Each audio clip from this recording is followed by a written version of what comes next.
Summer of 2024, moving much too quickly for my liking. And I know that's a bit odd to say because summer just started, less than a week ago officially. But I, like most people, consider the start of summer to be late May on Memorial Day weekend, which is now a month ago. Where does the time go? But what is to my liking is having the opportunity to spend some time together in this wonderful arena that we've collectively created known as the Far Middle. I am Nick DeOlius, your host, and just to remind you in case you're new to the podcast, we publish weekly episodes. They typically get to the point and last under half an hour in duration. The format mimics and honors the format of Dr. James Burke's creation from late 1970s and early 1980s BBC television, the science and history documentary Connections. So each Far Middle connects a series of topics, much like Dr. Burke did with his brilliant creation of Connections. It's worked quite well, now in our fourth year, and I think you'll enjoy it as much as the rest of our audience does, which we lovingly reference as our constant listeners. And if this podcast doesn't fulfill your desire for the types of issues that we cover, we do offer other platforms for your viewing and consumption pleasure. I'm active on social media, specifically X and LinkedIn and Facebook, and you can find me on all those with the Nick DeOlius moniker and handle. And I publish regularly on my website, nickdeolius.com. You can also find archived Far Middle episodes on the personal website. Oh, and there is a YouTube channel, Nick DeOlius, adding material on a regular basis. Subscribe to the YouTube channel or follow me on X or LinkedIn or sign up for our email distributions on the nickdeolius.com website to the extent that you wish on any of those. The sports dedication is another person who I can't believe has escaped being a dedication subject through 160 plus episodes of the Far Middle. What was I thinking? Yeah, we've got another wrong that we're going to have to right. And this episode's premiere date is June 26th. And on the 26th of June in 1970, the great Frank Robinson hit back-to-back grand slams in the fifth and sixth innings in the Orioles' 12-2 victory over the Washington Senators. And by the way, the same runners were on base both times, which is interesting. Now recognize Frank Robinson wasn't just one of the greatest of his generation, but one of the all-time greats. His stats prove it. His 2 World Series titles, 2 MVPs, 1 in each league, by the way, his Triple Crown, they all prove it. No need to go into that. Either you know or you can look it up. And he was an intimidator on the field. Everyone acknowledges that Bob Gibson, a prior Far Middle dedication subject, was the epitome of intimidator on the mound as a pitcher during the 1960s and 70s. Well, in many ways, Frank Robinson was the batting equivalent, the answer to Gibson during that era. Nasty disposition. And wish I could have seen those two going at it as a pitcher-batter. Instead, though, I want to, as we've been doing for probably the past 30 episodes or so with our sports dedications, I want to focus on Robinson beyond the diamond, or at least as a player, and how he lived a well-rounded life. There's lessons there for all of us. He was one of 10 kids who moved from Texas to the Bay Area in California. How about this? He played basketball as a kid with Bill Russell, and he played baseball as a kid with Kirk Flood. He was a superstar in the National League with the Reds and then a superstar in the American League with the Orioles. And he became a player manager in Cleveland and was the first black manager in MLB history. Managed over 2,000 games, by the way. Worked in the front office of teams, worked for the front office of Major League Baseball, and worked on TV. And while in Baltimore, he became active in the civil rights movement. And he originally declined membership in the NAACP unless the organization promised not to make him do public appearances. However, after witnessing Baltimore's segregated housing and discriminatory real estate practices, he reconsidered and became an enthusiastic speaker on racial issues. Now, great achievers sometimes are lucky enough to have a statue built in their honor. Frank Robinson has 3 statues in 3 cities that he positively impacted: Cincinnati, Baltimore, and Cleveland, as a baseball player, a manager, an executive, and a civil rights activist. Thus, we proudly erect our virtual Far Middle statue to the great Frank Robinson. Okay, so there have been more than a few constant listeners over the past, I would say, year or so, who've asked an interesting question of your host. And that question pertained to whether or not I use AI, something like ChatGPT, to prepare content and episodes of the far middle. Well, the answer, in case you're interested, is absolutely not. That would be like Frank Robinson cheating with a corked bat.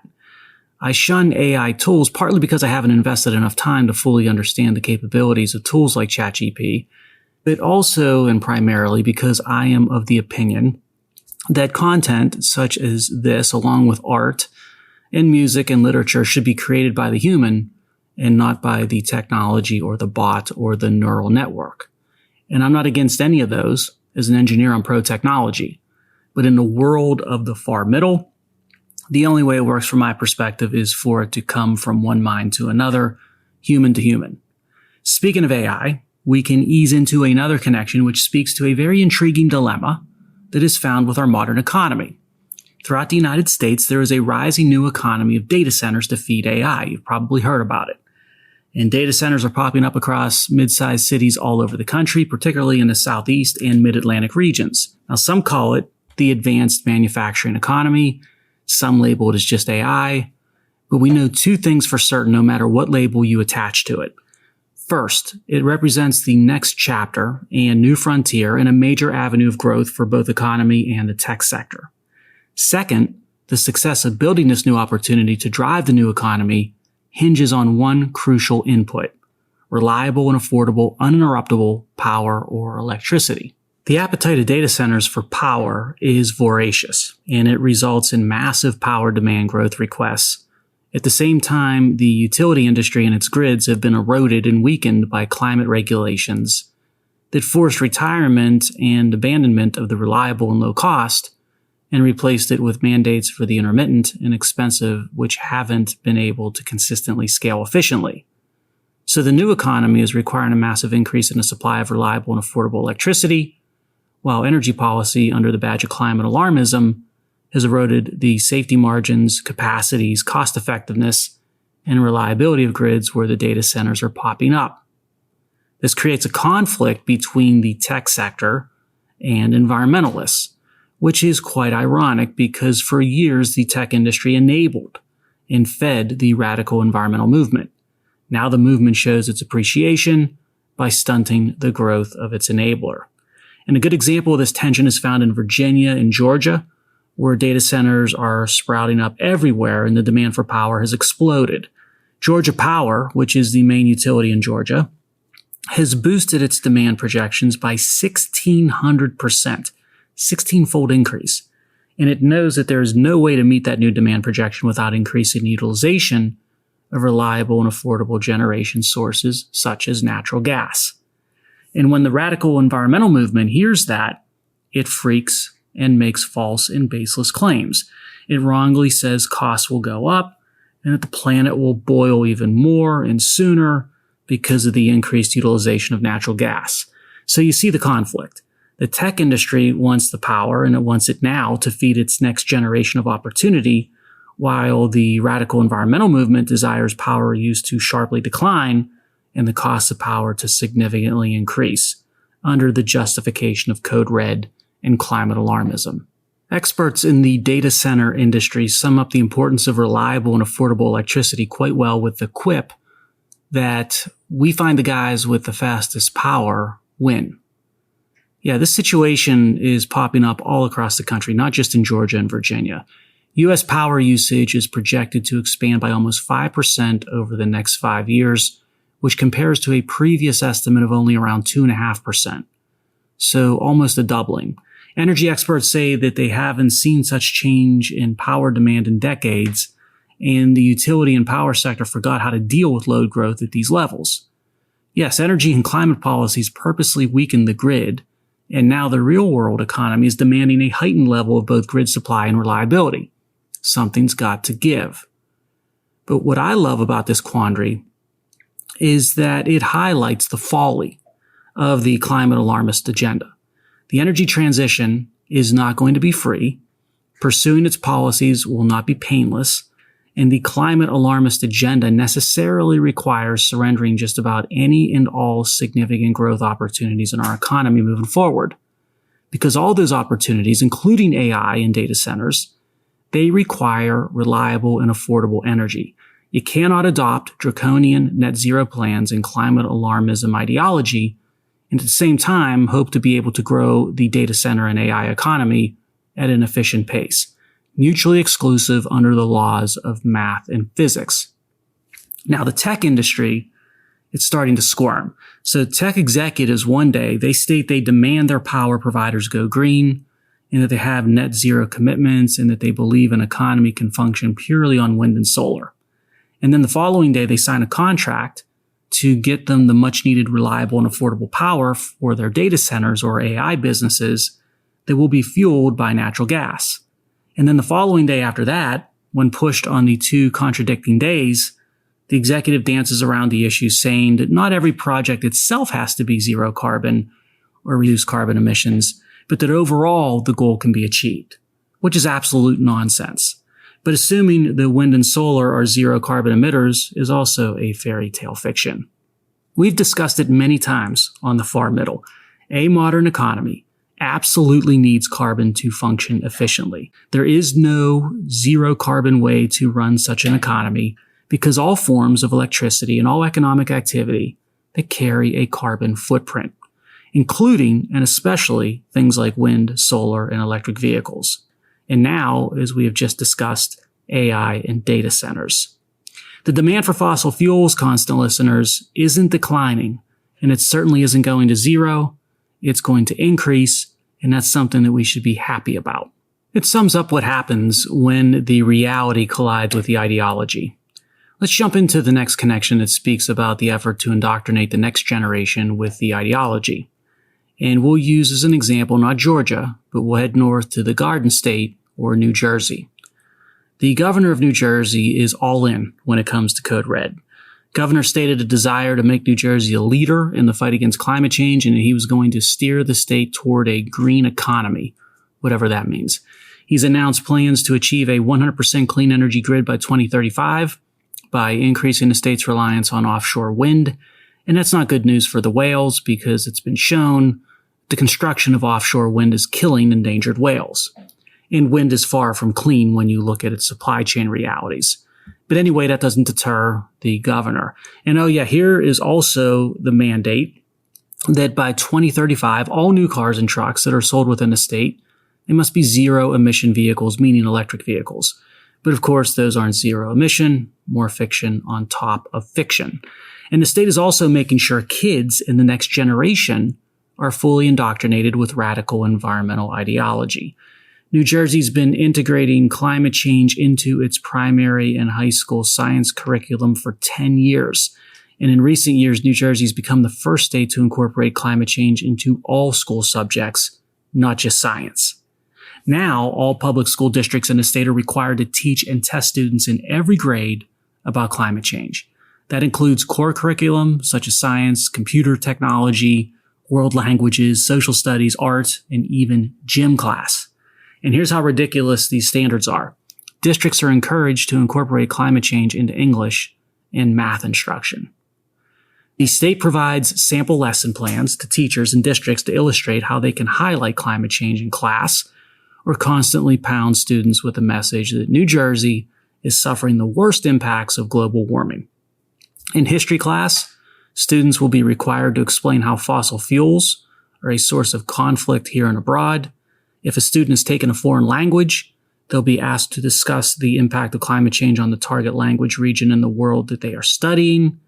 And then in the performing arts, students are encouraged to use climate change to, and I'm using the exact words here provided by the state, inform original dances expressed through multiple genres, styles, and varied cultural perspectives. Wow. New Jersey public schools are now religious institutions, and the religion is that of radical environmentalism and climate alarmism. The focus on indoctrination in public education comes at a massive price, and perhaps conveniently covers over a generational crisis, because students are not taught the basics of math, science, and reading, and they're not learning life skills. Educators in the system, they're too busy obsessing about indoctrinating students with those favored ideologies. And we can demonstrate that with connections to a couple of unpleasant and extremely disturbing statistics. And let's start by staying in New Jersey. Since the current governor took office, student proficiency rates in English, math, and science, they declined sharply across all grade levels in all those subjects.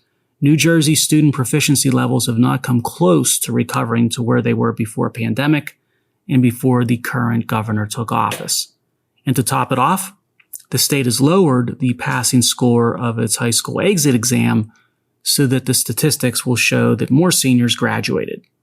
Form over substance, ideology over reality, the new mottos of New Jersey's public education system. But here's even more troubling statistics when you zoom out to nationwide. As we see time and again, the demographic that pays the heaviest price for these distractions like climate alarmism within education, they're going to be the poorest. As of 2019, 2/3 of African American 12th graders did not possess even partial mastery of basic 12th grade math. And that's defined as being able to do arithmetic and to read a graph. Only 7% of African American 12th graders were proficient in 12th grade math, which is defined as being able to calculate using ratios. And the number who are advanced in math was so small, it didn't show up statistically in the national data. Pretty much the same story in reading competency. Half of African American 12th grade students didn't possess even partial mastery of basic reading, and only 4% were advanced. These statistics, they never fail to infuriate. We're assigning a generation to unrealized potential. We're dooming them to a life unfulfilled. And for what and why? Well, we know the answers. To instead have the system serve the desires of special interests who could not care less about the quality of life and future prospects of millions of Americans. Do we care about our kids? Sometimes I wonder. Kids in our public education system, they're not the only ones betrayed by the system and its leadership. While New Jersey focuses on indoctrinating students with climate ideology, we can make a quick connection to talk about how 12 million Catholics in China are being betrayed by the leader of the Catholic faith, Pope Francis, who happens to buy in wholeheartedly to climate alarmism. While he focuses on preaching the code red religion and vilifies America publicly, he covers up and avoids discussing how the Catholic Church is being preempted by another, more powerful ideology, communism and the CCP and President Xi. The Catholic Church has been in the gun sights of the Chinese Communist Party, the CCP, for some time. Communism looks to eradicate all religions other than that of the left, and China's CCP is no different. And one of the ways the CCP attacks the Catholic Church in China is by refusing to respect who the Pope anoints as bishops in China. Instead, the CCP itself selects bishops for Chinese dioceses. Pope Benedict in 2007 saw this danger and called China's unilateral appointment of Catholic bishops as, quote, one of the most delicate problems, end quote, in Vatican-Chinese relations. And there was a provisional agreement between the Vatican and China in 2018. This is about 6 years ago. That was supposed to solve all of this. The Vatican presents the agreement as a remarkable achievement that will further the long journey toward what they call communion and unity with China's bishops. But then there is the reality. Under Pope Francis's leadership, the Vatican surrenders more and more to China and the CCP simply to keep the optics of a good relationship alive.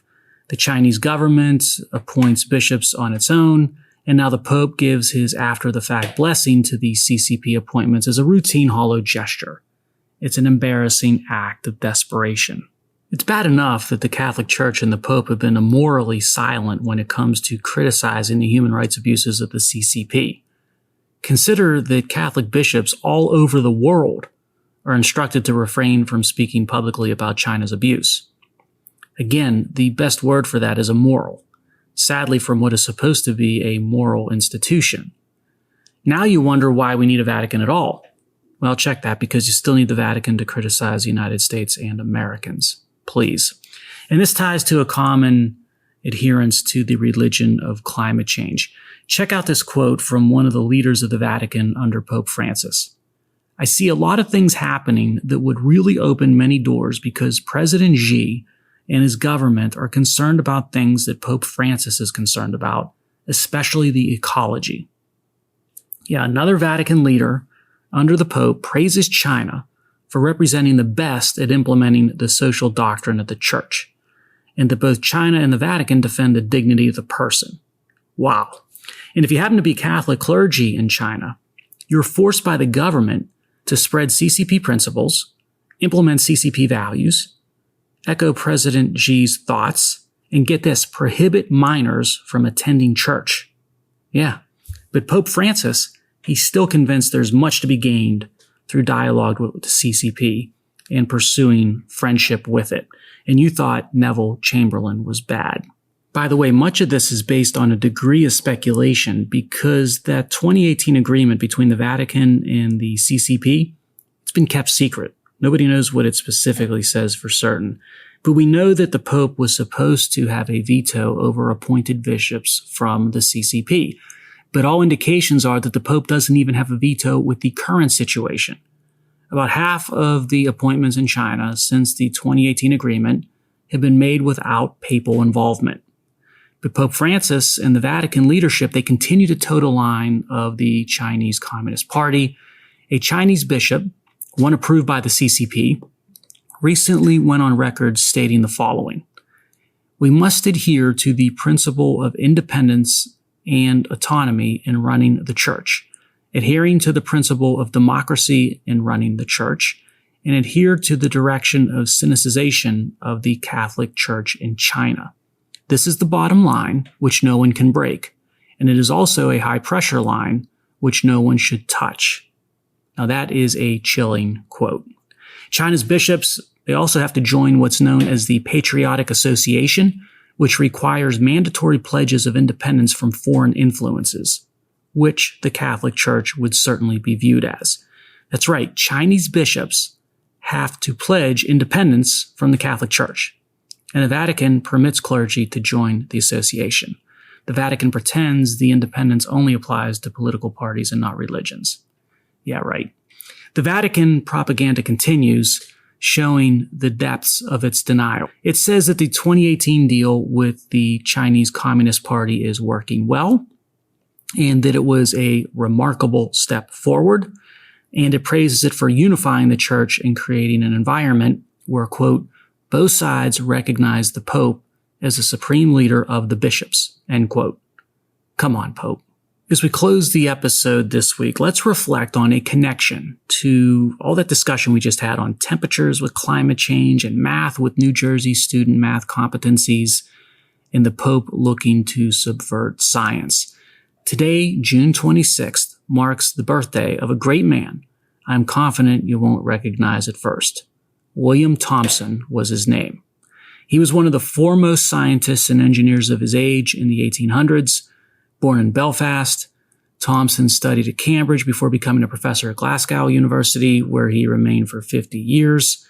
He published more than 600 scientific papers, back then when it was truly science in such papers, and his most famous was where he proposed an absolute scale of temperature, now called the Kelvin scale. And some of you out there in the engineering and chemistry worlds know what I'm talking about. Absolute zero, anyone? Thomson became famous to the public through his involvement in the laying of the transatlantic telegraph cable in the 1850s and 1860s. So he served basically as a founding father connection to the artificial intelligence industry of today, which we also discussed. He was knighted by Queen Victoria, and he became Lord Kelvin. Thus, the Kelvin scale got its name. William Thomson, Lord Kelvin, is buried in Westminster Abbey. Good to end on a science history connection that Dr. James Burke would be proud of. Have a great week, everybody.